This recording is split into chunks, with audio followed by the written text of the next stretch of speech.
Remember, it's not all about you. If you're in a group setting, you get this information that's not just for you.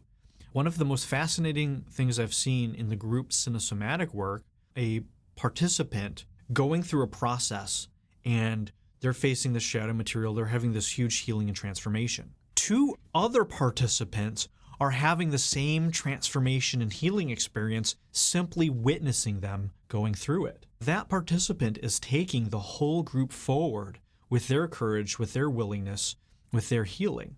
Because there's going to be other people that resonate that same myth, that same story, that same trauma, and it's going to be healing for them without those people having to be on the spot or the one going through the fire. Doing it out of isolation, it can be incredibly powerful, not only for us, but for the other people.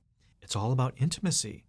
You're doing this healing work, you're doing this shadow work. If you're doing it in isolation, you don't have to take the risk of people judging you, of seeing your demons, seeing the skeletons in your closets, judging you for your weaknesses and fallibility. But when you do it in a group, you have to have tremendous courage. You have to have a willingness to being seen in that process. And that in itself alone could be incredibly healing.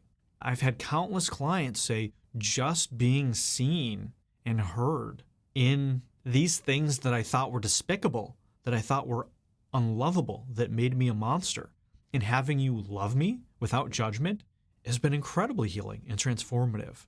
Doing it in some form of container with other people allows that. And it does require more courage. It does require more vulnerability. That is why it's more helpful. You're going to move everyone else forward. They're also going to move you forward. And the intimacy that it creates is tremendous. When you go through these profound transformations and you're in this intense vulnerability and intimacy with other people, you never forget that. You remember that for the rest of your life. Compare that to when you smoke pot 3 times a week. You're not going to have that brotherhood or sisterhood or family connection. That itself is tremendously healing. A lot of people want to take their life because they feel isolated. They feel alone. Why live if nobody cares? When you can let the people that you love in to see your shadow, to see the worst and best things about yourself, how beautiful and amazing and light you are, plus maybe all that shadow stuff. And they're willing to do the same for you. And you can both do it without judgment, attack, defending, criticizing. That is the path to intimacy.